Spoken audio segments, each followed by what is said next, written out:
But we've decided to put together this little video and this little chat because we were kind of comparing the current COVID thing and the lockdown and really the economic climate that we're in. And you were reflecting about your journey of Virgin Atlantic Yeah, indeed. back in the day.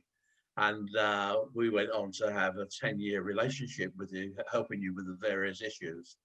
And of course, what's going on right now is companies are thinking about how they grow out of this crisis. What needs to happen? What sort of resource do they need? What do they need to sharpen up from a sales and marketing point of view? So either go to new markets, maybe exporting, maybe winning more market share, beating the competition through the way they sell. And what you and I have been kind of kicking that around, haven't we, in recent weeks? So we thought, well, yeah, maybe relate it back to your experience. So um, going back to Virgin Atlantic, when you joined, I mean, they were a very successful, well-known airline and well-known brand, of course. So why did they approach you, in the first place? Yeah, it's an interesting one, Jeff, because you're right. Because Virgin Atlantic, at the time were making loads of headlines, and clearly, Sir Richard, as he is now, was very much at the forefront of that drive and of that complete PR campaign and effort. But I was approached to come in back in 2000 at a time that they were just about to go through a very large investment and expansion plan. They were about to completely overhaul, over a period of time, their upper class cabin, their premium economy cabin, their economy cabin, and not just the hard product itself, but the actual service that they provided on board, and of course in the clubhouses, which became one of their major unique selling points in many cases. And on top of which, they were looking at a massive route expansion. One particular period of about 4 years, I think we were adding about 2 routes, 2 destinations a year to that particular program, and going into new markets in North America apart from the existing ones, and going into the Middle East and different parts of Africa, the Far East, and what that meant, and China, and what that meant was they had to find new customers, and they had to find new points of distribution. They could not achieve their ambitions, their revenue ambitions, through their existing business and travel trade relationships. Yeah. And I think that they felt at the time that they just weren't getting their fair share of the business that was available. And so, I was approached. It would appear that I had a fairly good reputation in business travel, and particularly in a city where lots of Virgin Atlantic corporate customers were, and apparently my name kept on, coming up. And so I was approached by Richard, and the rest is history, so to speak. Yeah.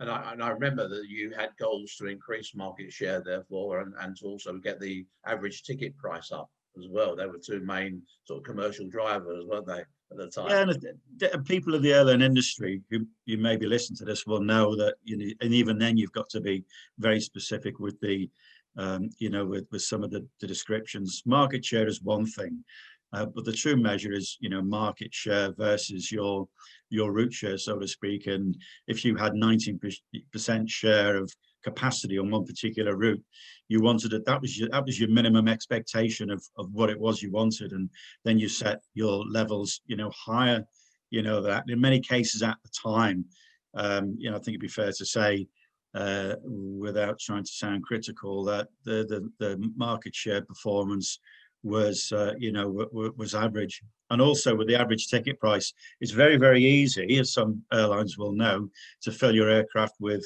low price tickets. Doesn't make you a low cost carrier, it just makes you a low price carrier.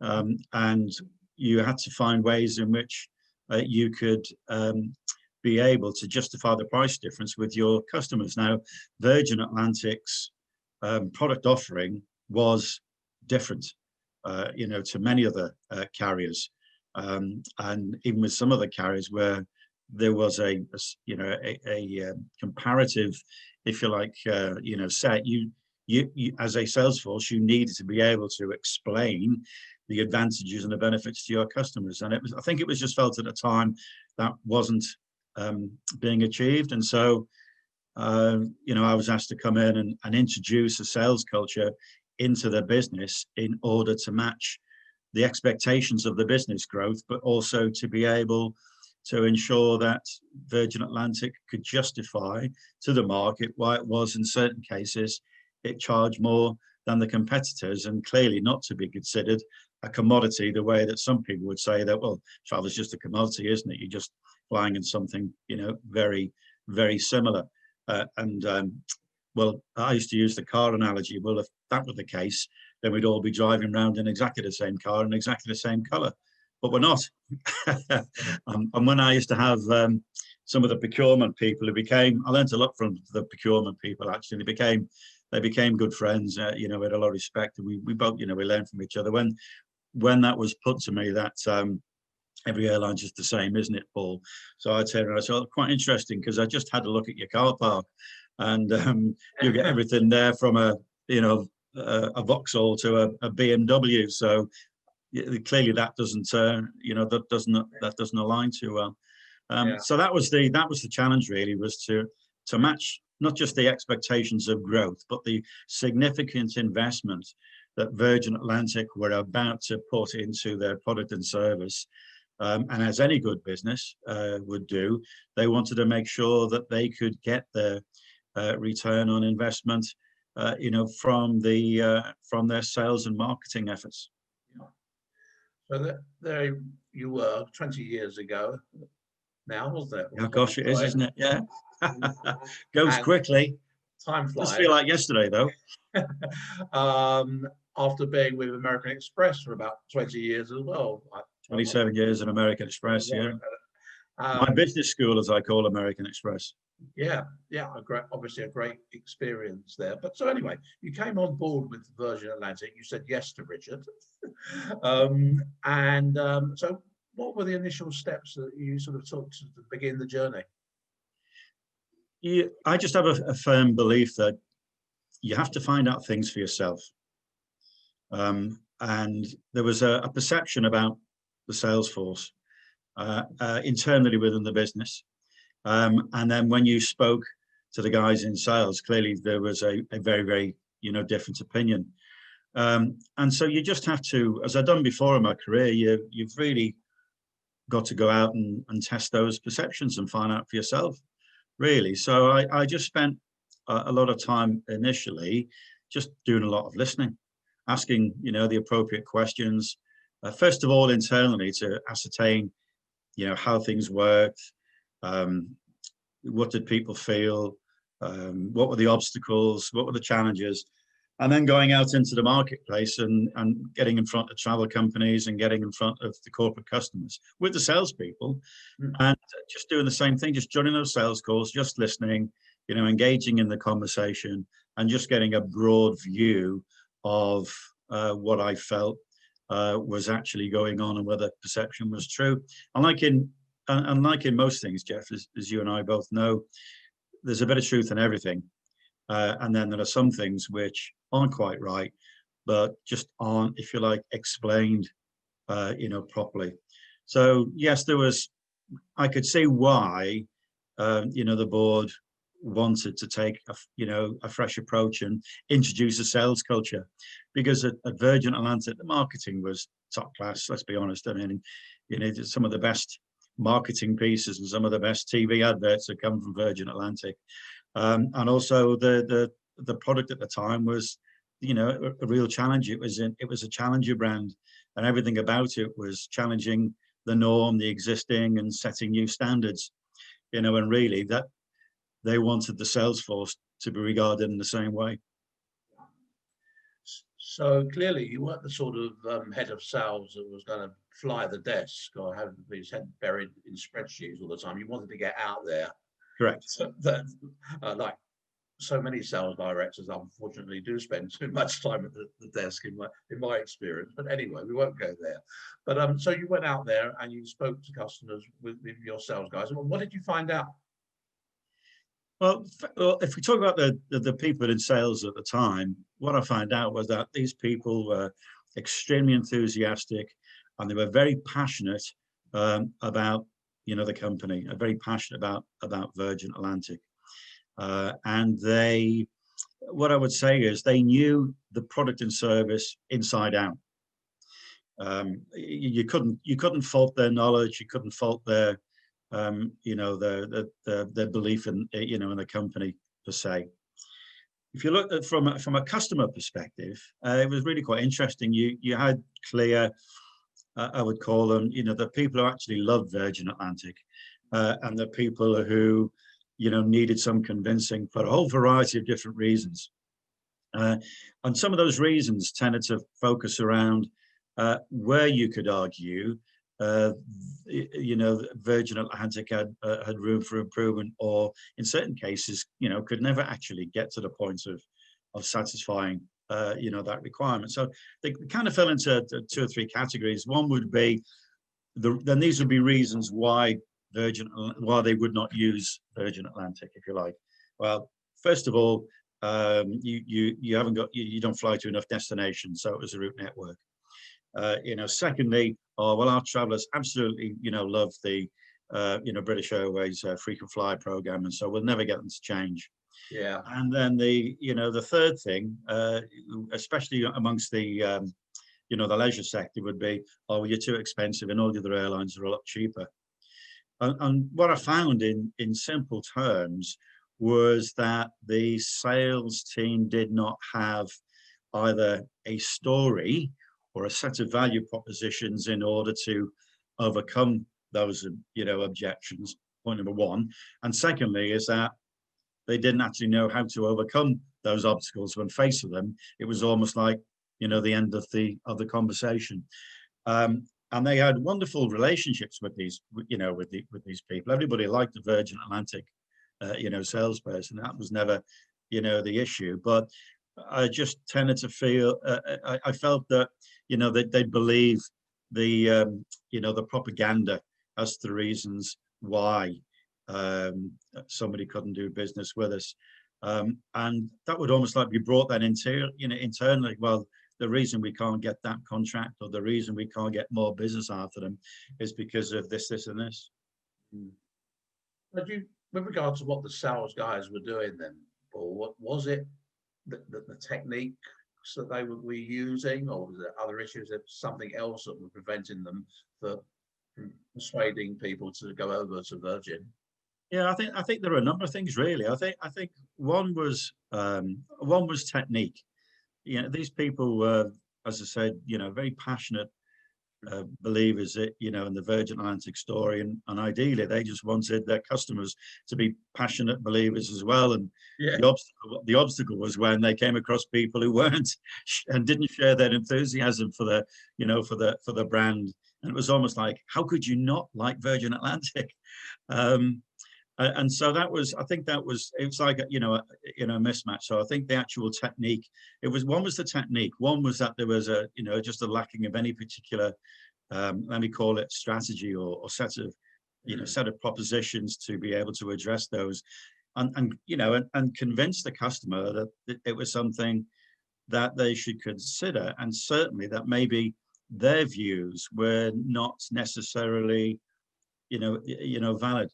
But at the same time, I think there were two very different styles within the sales force, and this is true of most airlines, I would say, if not all airlines today, that in as much as that their sales resource tends to be split into either a corporate stroke business travel function and a leisure function. And it's a very old-fashioned view as to how to address the market, is to adjust your resource according to the other person's speciality, when in fact my point was that was totally and utterly irrelevant. And there was this view that, oh well, if you're in business travel you're serious, whereas the leisure guys are the ones that have all the fun. What was lacking was the fact that actually you don't really need to segment yourself or operate in that way. You just need whatever number you have in your sales team, you need them all to be professional salespeople. And that's really, the view. So one of the things I did was go completely against the grain and do things which I learned throughout my time at Virgin Atlantic was probably one of the best things to do, was to be completely opposite to every other airline. Yeah, if somebody said to me once, well, what's your strategy, Paul, when compared to BA? And I said, well, if BA say they're going left, I go right. Because we punched above our weight. The airline only had about 35 aircraft, whereas British Airways two or 300, whatever the number was, and therefore, thinking one of the things that Richard had said to me was that profit is in the differentiation, and that made me think all the time about how I was going to help create a sales force that was different to every other sales force. And really what I wanted to be able to do in creating that vision for the future was to be part of a sales team that you could lift out of Virgin Atlantic if necessary, and actually put it anywhere in any particular company, in any particular industry, because the most important point was that they were good, strong, professional salespeople that you could always teach them the product. But first and foremost, they were professional salespeople. And so in a very short space of time, if you like, and trying to, thinking about the few things that Richard had mentioned to me, how was I going to take this sales force and make it as differentiated as the Virgin Atlantic brand and as differentiated as the Virgin Atlantic, products and services. So that was part of the reason why you decided to reorganize then the teams away from that sort of leisure and business split into, if you like, hybrid professional salespeople who could actually go and sell to whichever sector. Correct. And I remember you mentioning that you wanted to see efficiency and productivity rise as a result of that, and that was kind of what I remember. That was about the time we met, and you had that vision. That's what you wanted to do. Yeah, and the points you mentioned that Jeff, are extremely relevant about the efficiency and the productivity, and the reason for that was manifold. Actually, it was rare at any particular 12 to 18 month period where the business travel sector and the leisure travel sector were actually going full pelt. Usually, one was lagging the other. And so you could have a situation where some of your team were frantically busy trying to create business and trying to drive their numbers up. And the other part could be sitting there having a smoke and having a drink, putting their feet up, because the demand from the market was so great they were easily, hitting their numbers. And so there was that imbalance, if you like, in workload and effort. And therefore very difficult to lead successfully and make sure that you were driving what I called a fair proportion of work and be recognized in the right way, because the numbers can be very misleading. Wow, those numbers look great, what a good salesperson that is. Actually, no, that salesperson is just having a bit of luck at the minute because their customers are doing well. The question is, therefore, how much more could we be getting? What's our market share? What's our competitive disadvantage? What do we need to be doing? So, ultimately, it may be a story for another time, is the segmentation exercise, that we did, which led to a complete reorganization and role definition of the sales force, and where we just eliminated completely the split by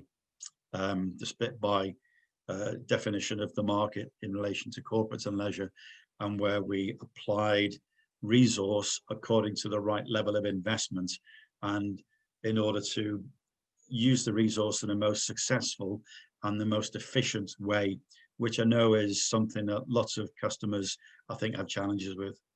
Yeah, so that's what you did from an organizational point of view. But with regard to your vision and the journey and what you wanted the sales force to become, What approach did you take? What course of action did you take from there, Paul? Well, I knew that this wasn't just a task that I could achieve on my own. I didn't have the resource all the time. And in fact, I recognized I didn't have the skill either. This wasn't just a question of turning up and getting out there and one by one gradually turning it around, because it would just never have happened.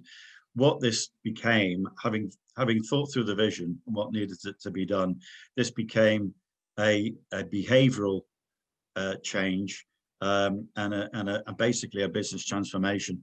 This was a very, very big, change management, project. And so I knew that what I needed was I needed help and I needed a budget. And so I approached Quantum and I said, there's an opportunity here. I've been tasked with doing this, and there's nowhere in the world that I'm going to be able to do this without additional resource, your help, and and your expertise. So what I'd like you to do, please, these are my findings. I'd like you to go out into the field with the guys, do your own assessment, come back and deliver that assessment to me, and then from there we'll build a business plan so I can go to the board and say, if you really want this level of improvement to be realized, then this is these are the things that we need to do, and this is the size of the investment that we need to commit to in order to start that journey. Right. So you set the expectation quite early in terms of sign off from the board. Yeah, because it was important to know, that you need to assess your chance of success. You know that, Jeff, whether it's the success of the project and the reason why I'd been hired into the company, or the success of you actually winning a piece of business. And there are many things that you have to think about, many things that you have to do and be aware of if you're going to increase those chances of success.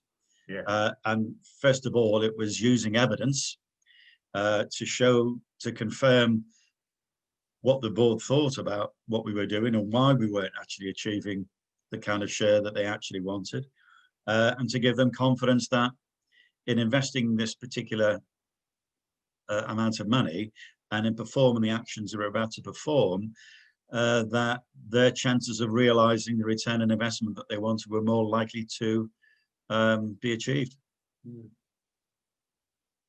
So you started on a journey. How easy was it to implement what you wanted to do?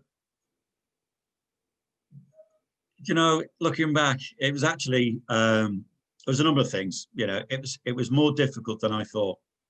But I look back, it's probably more rewarding than I ever imagined. And I know we've spoken about competencies and skills in people, but in a leader, you've got to be exactly that. You've got to be able to demonstrate that you can do what you're asking other people to do.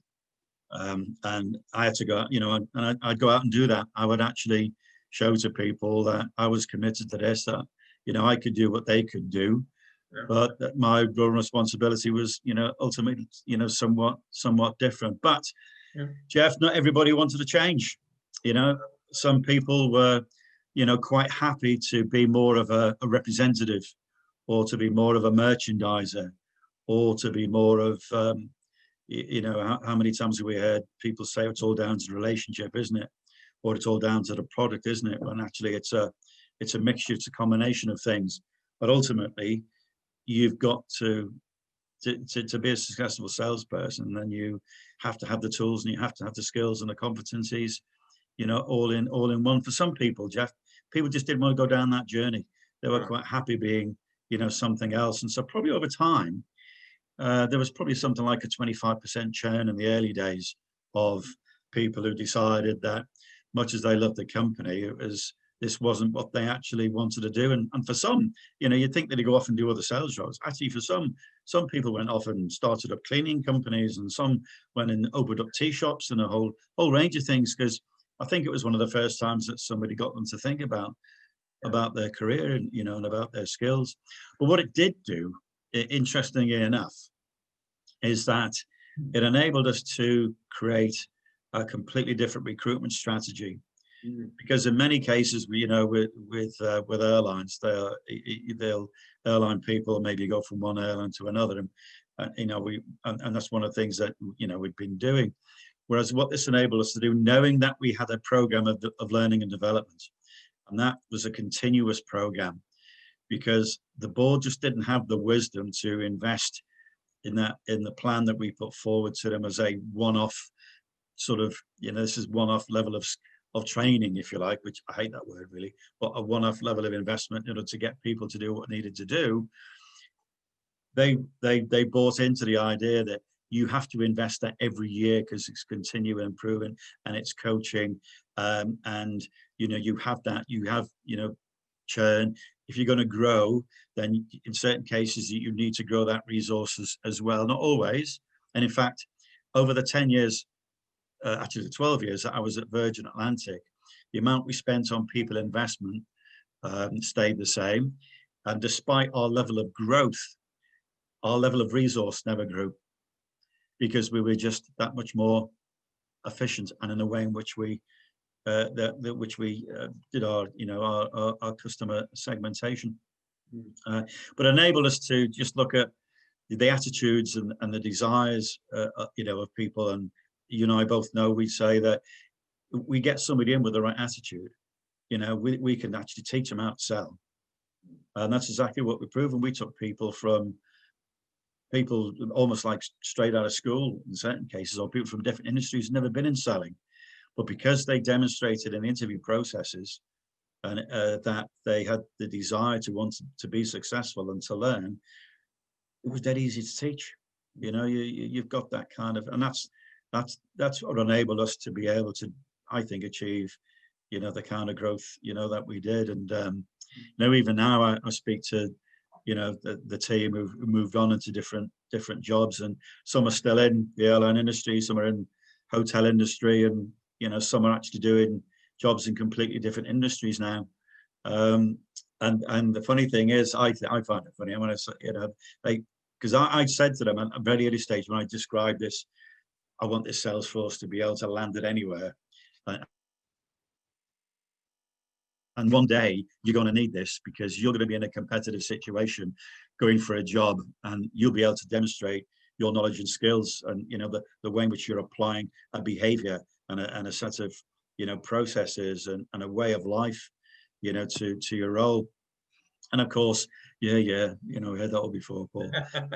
And I speak to them now, regularly, quite frankly. Either we pick up the phone or on LinkedIn or WhatsApp, whatever the case may be, and they all turn around and say to me, "You know what, Paul, I actually hated it at the time, and I don't know what you said, but thank goodness you actually put us through that, because now I'm the one that's seen as being the most professional in the organization that I'm actually in."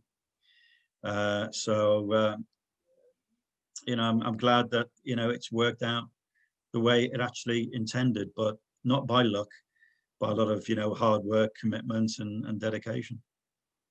Another thing I remember, you mentioned recruitment. Because of the churn that was created, 25% of whatever it was, it created fantastic opportunities for promotion within Virgin Atlantic as well, didn't it? And there were people who came from different areas of the business and joined the selling operation, and have gone on to have fantastic careers in sales and sales management.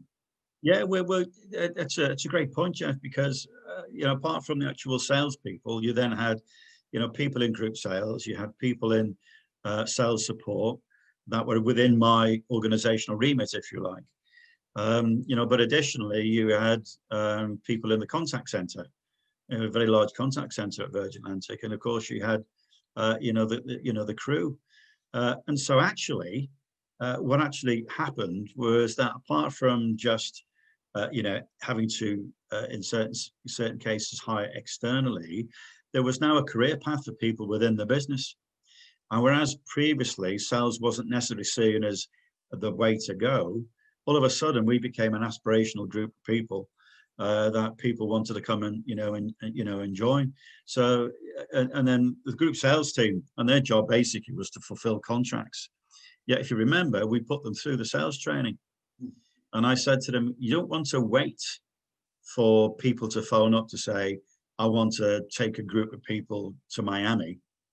You actually want to go to the source. You want to go to these companies, and especially at times where we know in it, that if you like, there's overcapacity or there's space to sell, you want to go to the event planners and the corporations and saying to them, just to let you know, if you're thinking of planning an event, a conference, or whatever the case may be, if you look at August next year, we've got some, great opportunities there for both space and competitive prices to plan your event.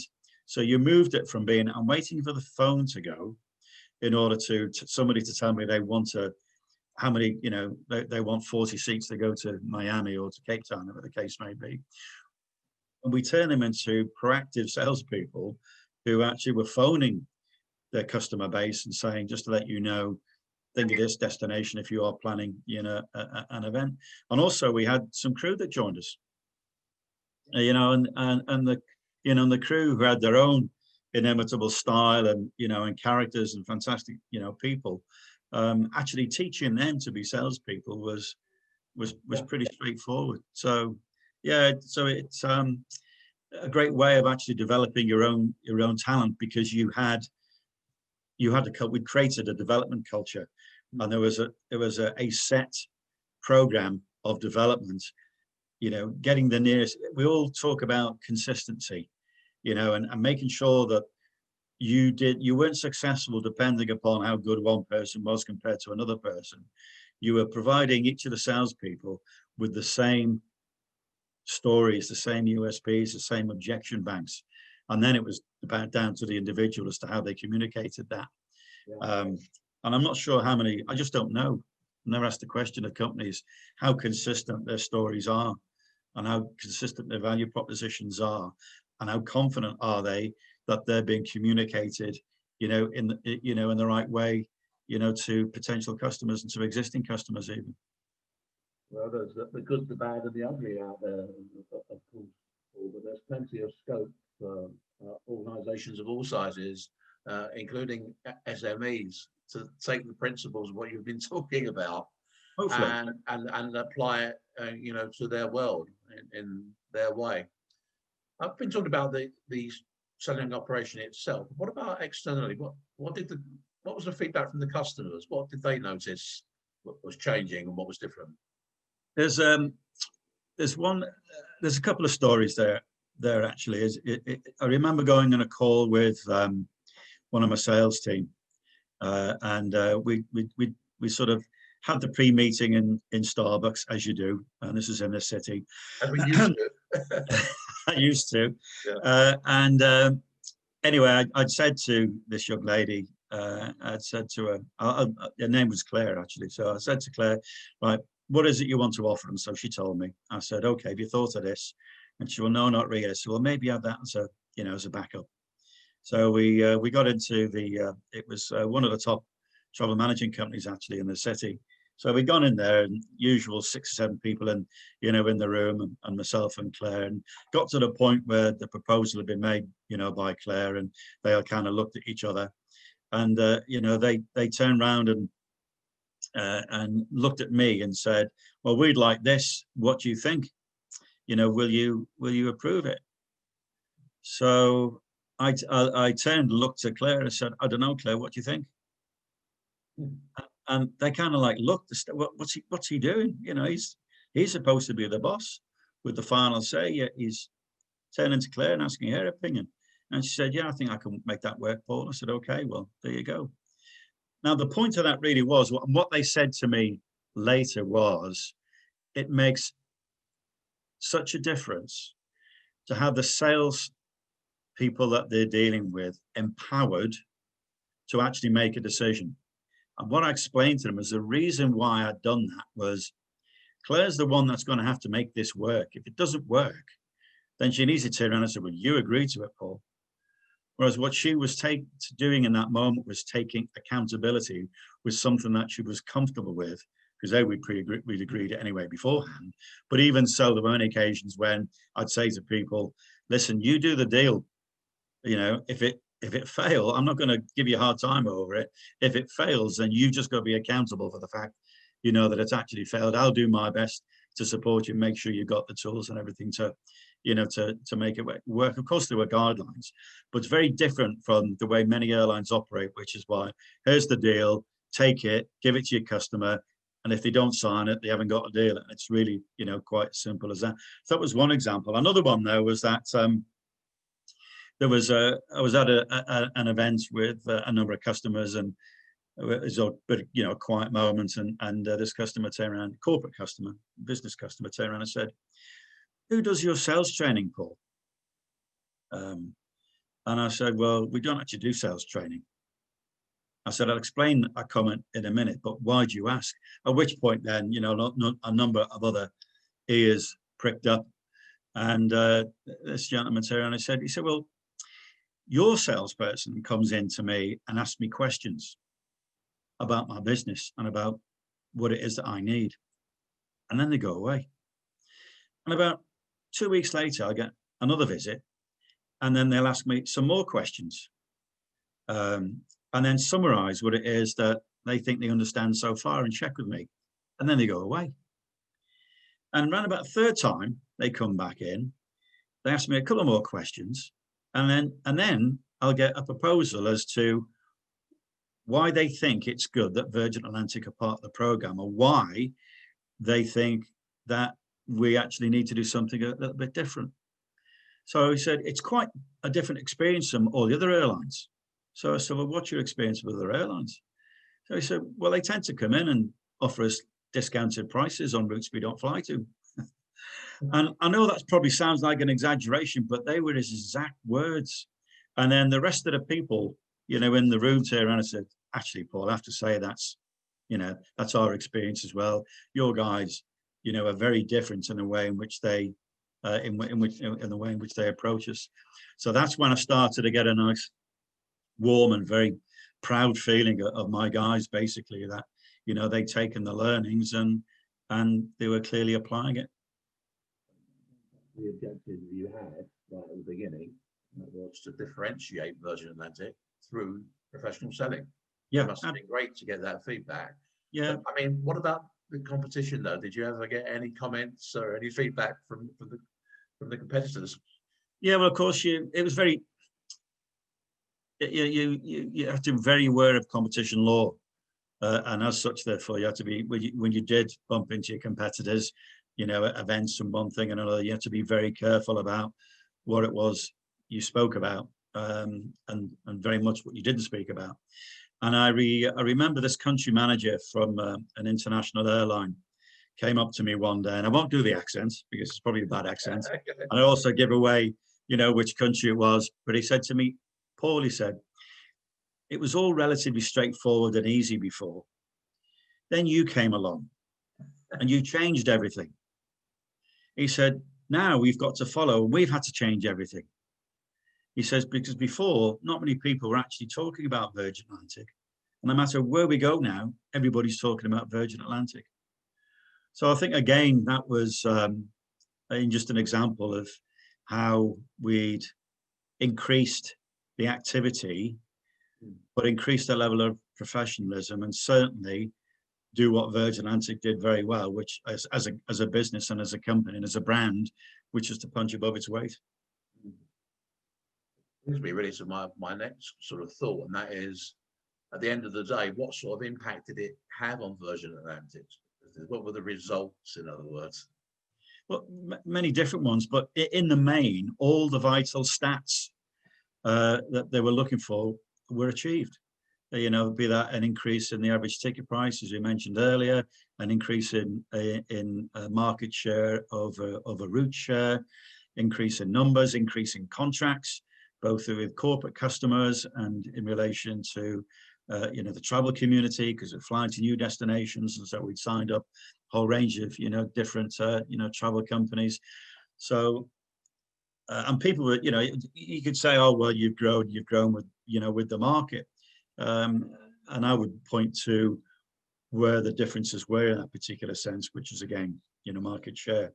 However, over those 12 years I was there were a number of, there was a financial crash, there was the ash cloud, there was 9/11, there was a whole bunch of different things, if you like, that took place which meant that the market, went in reverse. There was negative growth, and we always performed better than the competition during that negative growth, because some of the competitors would go around just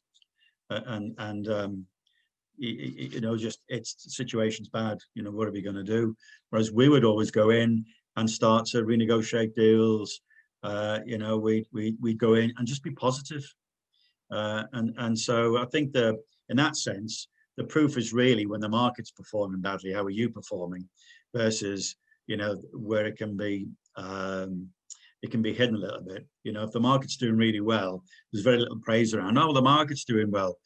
The true sign is when the market's doing badly and how are you performing. And I would say to my guys, it doesn't matter how bad the marketplace is. There's always room for one good business.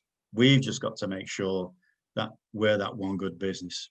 And on the positive side, we're the ones who have had the investment in our skills and competencies in order to put ourselves in that position. Yeah. So great story, many learnings from it. And bringing us up to speed, Quantum, we're still in the sales improvement business. We're still working with large corporates like Virgin Atlantic, but much more with SMEs now, and even individual entrepreneurs are trying to get their business off the ground. And obviously we're doing that purely from a sales and sales management perspective. There you are with Red Apple 7, which also is a business transformation consultancy, a bit more broadly based than Quantum. Well, I've got to ask you, if you were talking to, whether it was a company, an SME, or a very, very small business, and they were about to face challenges in the market, not the same as the ones you had, but today's challenges, which, as we know, are economic challenges. There's going to be less money to go around. There's going to be less budgets or no budgets. There's going to be increased competition for sure, almost no matter what you're selling, in many industries anyway. There's going to be price pressure. The procurement guys are going to be really pressing for better deals and price reductions. So what advice would you give to the MD of a company who's faced with those challenges and they know they need to do something with their selling operations to face up to those challenges and opportunities? What advice would you give them, Paul, based on your experience? I guess, well, it does depend upon, on what particular situation, they're in, currently. You might have a situation whereby, a company has been doing well, but it really hasn't taken a close look at how it's performing, because there's an assumption being made, or I don't want to sound, cruel about this, but you believe the internal propaganda. And I think really what is a wise thing and a good thing to do really is start afresh. Take a fresh look, really. I mean, there's no better time to do it right now, quite frankly. Turn over every stone. Think no matter how good your current sales effort is, maybe now is a really good time to reimagine it and to innovate. And don't make assumptions. Go out and find out for yourself exactly what's going on. And it's one thing to get that message, from your own people.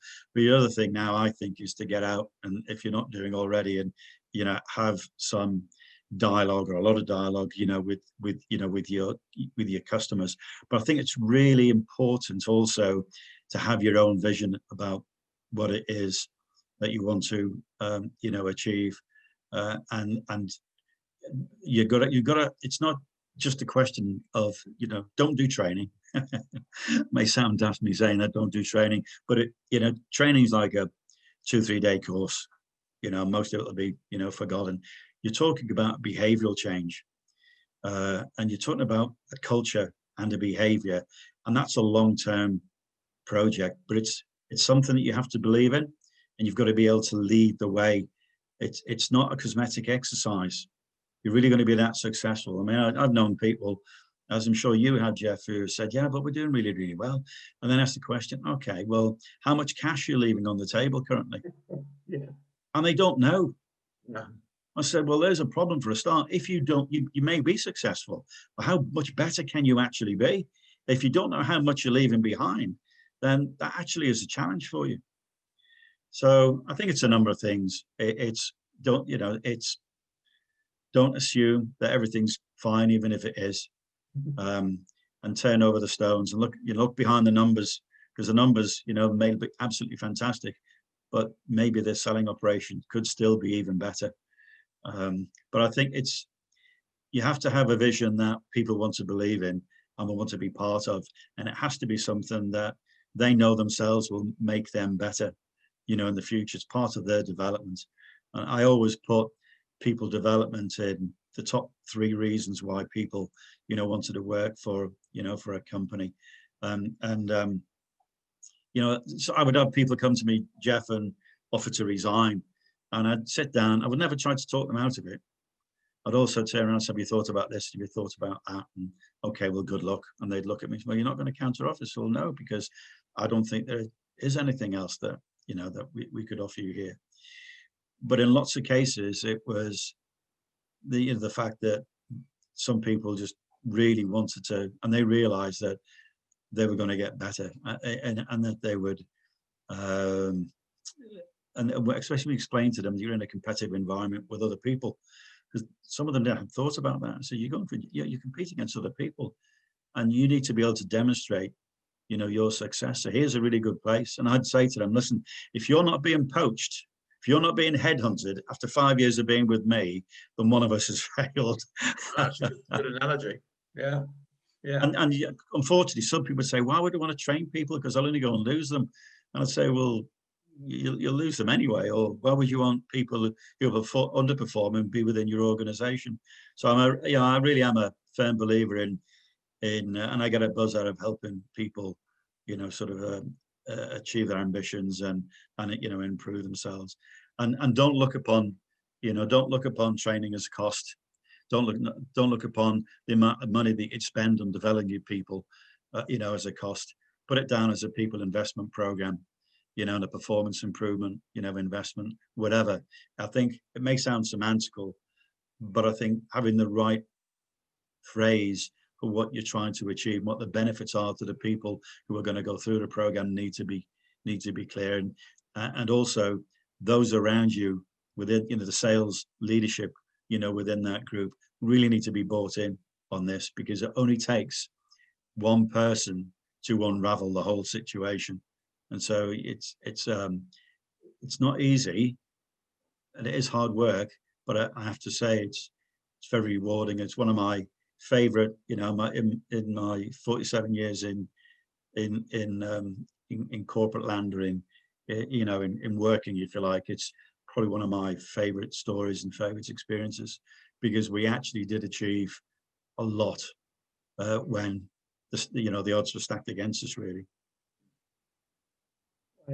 It's great to hear that story summarized in this chat, Paul, and it brings back lovely memories as well for us at Quantum to be on that journey with you right from the beginning, and really proving that the Quantum proposition of behavioral change in selling operations, it actually works. Yeah, it does. And it had its challenges, but we had a lot of fun on the way as well. And like you, I really share that sort of motivational thing of seeing people develop and increase their personal value. And we can look back now at people who, some of them were quite young at the time and now are a little bit older, but in very good positions. So that's really quite a thrill to have been involved in that.